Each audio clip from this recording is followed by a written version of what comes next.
everyone, I'm Monica and this is a new Listaso video. In this occasion, we will see 3 different ways to fix the shelves in your warehouse, in U-shape, L-shape, and V-shape configurations.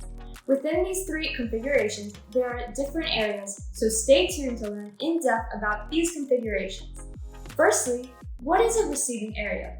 A receiving area is simply where the supplier's product is unloaded from the trucks and then placed on the dock floor. At this stage, the product has been received in what we call a receiving area that has not been counted yet. Here, we only remove the product batches to a reception lane. This is where the certifier plays a fundamental role, as they will take the physical purchase order and validate to receive quantities to ensure that there are no discrepancies between what was ordered and what is about to be stored in the warehouse. It is also important to note that there should be 2 different areas in a warehouse, a dynamic storage area and a static storage area. Within the dynamic storage area, the idea is to have a container to receive or store products and another to collect and prepare the orders. This area should only have products with high demand, that is.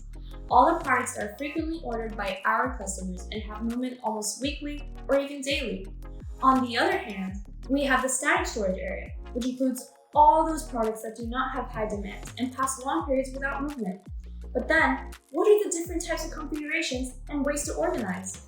First, we have the U-shaped configuration, which is very simple and designed to put the preparation area and the receiving area in parallel next to each other so that they can complement each other with resources and manpower.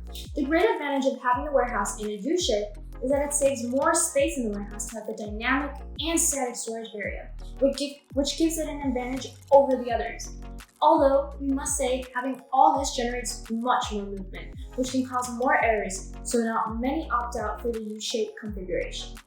On the other hand, we have the L-shaped configuration, which can be used by businesses that want more security.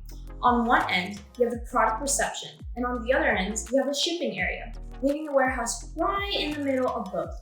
This allows monitoring all the processes more effectively than with the U-shaped configuration, where you have both areas almost in the same place. With the L-shaped configuration, you may have more control over each step within the warehouse. To put it simply, within the L-shape, you want to have a larger space to have more manpower and control the process, while with the U-shape, you are focused on optimizing the presentation of a warehouse and its reception, losing some control as we mentioned before. Lastly but not least, we have the V-shaped configuration, which contains the same areas but configures itself into a literal V-shape. The main objective of this is to optimize the collection route and storage routes so you have up to 20% on collection times, which means the process can flow more quickly, allowing for more efficiency in managing reception, storage, and dispatch. As for the areas themselves, they're arranged in the same way as a U-shape, but not being really an innovative design, but focused only on optimizing the times of each process. If you want more information about a 360 platform that covers all your sales and inventory processes to have a better flow of information and greater control over your distribution process, I invite you to visit our website, www.listaso.com, and ask us questions you may have. For now, I will end here, and I hope this video can help you a lot. Don't forget to subscribe and like this video. See you next time!